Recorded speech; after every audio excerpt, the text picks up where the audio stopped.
Fendi spire. Like, it's a bit ugly, but it's very detailed, but it's a bit ugly. I know a lot of you guys don't like it when I say that Fendi spires are ugly, but it just is. Like, hey guys, welcome to my channel. I'm Jess. So, first off, guys, please subscribe to my channel because I'm really close to 20k, and yeah, just hit that subscribe, okay? I had a few questions from you guys asking me about the Chloe Paddington bag, which I think it's become more of a topic on YouTube, especially like I think in the luxury community, because I know Living Luxe with Meredith has been unboxing Chloe Paddington bags. So shout out to Meredith. If you do want to see any Chloe Paddington unboxings, I'll link her below. But it is a bag that was seen on some of the most recent Chloe runway shows, and yeah, it's a bag that I think is coming back in fashion because you know what they say, fashion is cyclical, and it's been like 20 years since that bag came out. So we've seen a lot of other bags from that era come back in fashion as well. And I wanted to talk about that today and what kind of encapsulated that era. So the Chloe Paddington, you know, it's a very distinguishable bag. It has this very heavy like brass hardware, that signature Chloe lock on the front, that little key kind of aspect as well. And the re-edition one, let me just try to find a picture here. The re-edition one has the same features. I think it was seen on the runway in this like kind of like a coated crinkle calf skin in a dark Bordeaux color with a foxtail bag charm. Now, bag charms have been like blowing up on social media, so this kind of like vibe with the fur charm, it's also like very Fendi, and even Louis Vuitton used to do these like foxtail charms as well. It seems like that is coming back in fashion. Now, from what I remember, you know, a lot of celebrities were photographed back in the day with the Chloe Paddington bag, and it really works with that more boho look, you know, like flared pants, those string belts, little vests, and like layered necklaces, like really over the top accessories, like very chunky rings, stacking bangles, more like, yeah, like kind of like over the top accessorizing, which I do think is kind of coming back in fashion as well. Very neutral colors.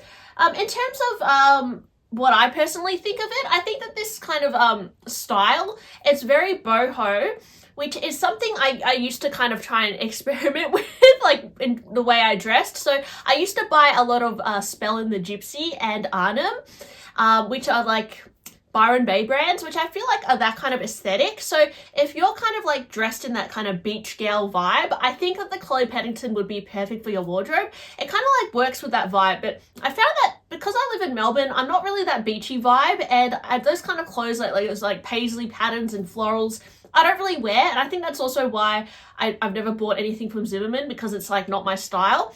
But if you do like wear kind of like stuff like Zimmermann and like kind of boho vibe, I think the Chloe Paddington would be a great addition. It's a kind of like a classic boho bag.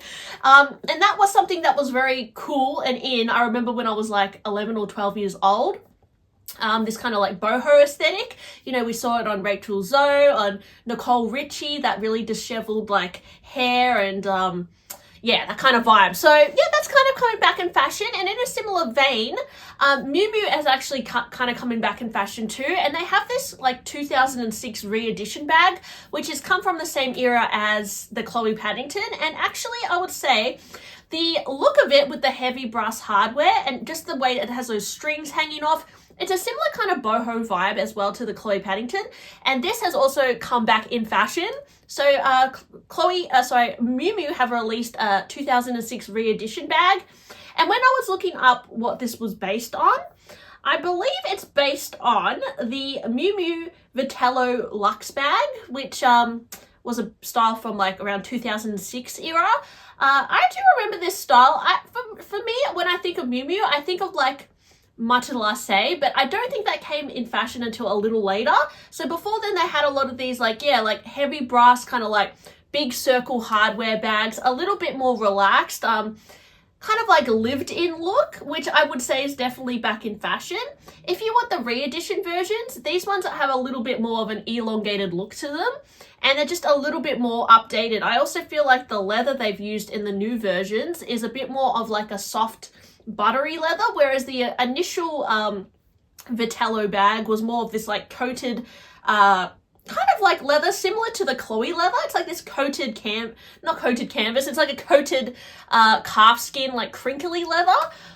Which, yeah, I don't know if I like that leather actually. I'm not a huge fan. I prefer like, yeah, I don't know if I like that like glossy coated leather. I know even Coach has started to do that a little bit with like their Empire bags, like that coated leather, which I don't know if I love it. I prefer like a smooth leather or like a lambskin or like just like a grained kind of calf or bull hide leather. Yeah, I'm not sure, but yeah, that's kind of like the vibe that's come back. But Miu Miu have done it in just a little bit of a different, and even like the new ones, they have those little tassels at the side. I feel like that's very like 2006 vibes. Another bag that is from that era, 2006, which is also very boho vibe, is the Dior Gaucho bag. And I feel like this honestly is Gaucho bag. This is not my favorite bag, you guys. It's a little bit,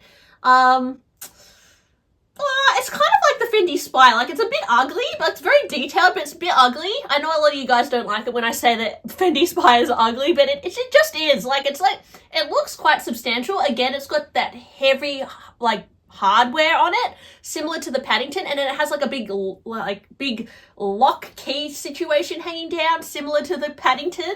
So it was very much a thing to have these like distressed bags with big chunky brass hardware. I think around 2006, 2005, 6, 7, that kind of time, that was the vibe, and that vibe is kind of coming back. And that is like, when I look at the bags in my handbag collection, that is like not that aesthetic, that kind of like shiny, disheveled look. I don't know, I don't really love it myself, but I appreciate that if you dress a certain way, if you kind of like that trend, it could really work for you, because it's kind of like a trend that it will come back again. It's just a style of dressing, I would say. But yeah, I don't really love the Dior Gaucho bag. I have seen that, like, again, like this style. I think a lot of young, like, girls, like, in their 20s really like these, like, throwback looks. And, like, this kind of also, like, secondhand has become cool. So I think these, like, really throwback nostalgic bags have actually gone up in value quite a lot, like the Paddington. And something like this, which would go for very low, like, probably 5 years ago, now it's kind of starting to gain a little bit more interest. I think it's also, like, models like Bella Hadid sporting vintage bags, and like a lot of people on TikTok like showing their love for vintage bags or older bags. Not really vintage, it's only like 20 years ago, but has kind of shone light on this era. So yeah, I don't know if Dior would reissue this bag. It's kind of like a cross between a saddle and like it's more of like a manly saddle bag. But yeah, I don't know, I'm not a huge fan of it myself. Now, on a different note, the Fendi B bag was another bag that was cool in 2006. I remember that actually there's a brand called Mimco in Australia. They had a bag that was like their most best-selling bag that was like very hot in Australia. This was like local fashion trends that looked like very much like this Fendi B bag. And this was like spotted on celebrities as well, Beyonce, all that.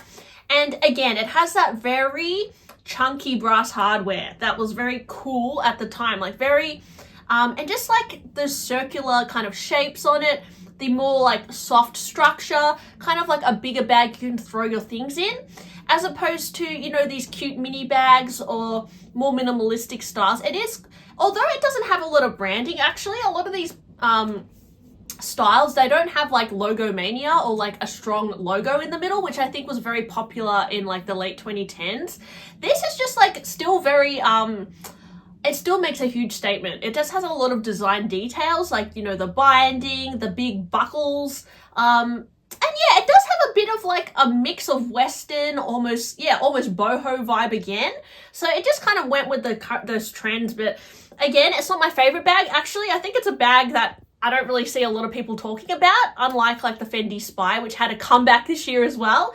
I do wonder if Fendi would ever reissue this bag. To me, it does look quite dated, and I don't know if it would come back.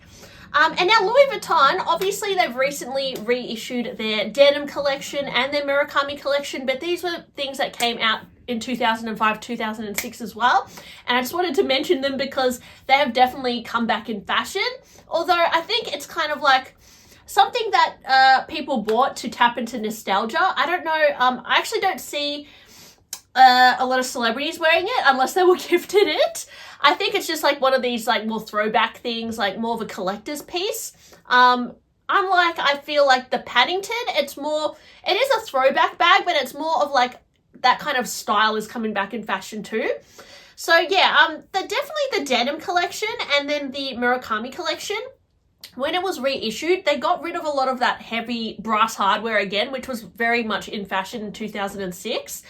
So a lot of the older bags like the Speedy, which had that big buckle at the front, or even like the Annie bag, or even like the Pleaty bag with that kind of more koala clasp and the pleating, they're kind of like design aspects that were more trending back then, but they've kind of updated the silhouettes to look a bit more fitting with today. And I would say, yeah, they look a little bit more streamlined. And then lastly, guys, I wanted to mention my favorite brand, which is Hermes. They released the Lindy bag in around 2006. So I think it was first seen on the runway in 2006. And this was a bag that also one would say is kind of ugly. Like, it has a lot going on with it. And I would say it's like one of those bags you love it or hate it. I personally love the Lindy, but it does have, like, you know, again, a lot of hardware. It does look quite lived in and slouchy. And does it have a boho vibe? Not really. I think the leather, if it was like in a creased kind of aged calf, maybe it would. But I would say it actually, this to me looks the least throwback out of all the bags. All the other bags look very much of that era. Whereas I said this, although it's like not a quota bag from Hermes, I would actually say it's the most like timeless one. It kind of like doesn't look like it actually belongs to 2006 in particular. I think because of the leather, maybe it doesn't have any like very strong buckles or like keys or like big boho vibes. Maybe it's that. I don't know, guys, but this was a bag that came out in 2006 as well, and it's actually a bag that has kind of held its popularity over time, which is interesting. But anyways, guys, are there any bags from like 2005, 2006 that you're loving coming back in fashion? Let me know. Thanks for watching my video today. Hope you enjoyed it. Give me a like if you liked it, and I'll talk to you soon. Bye!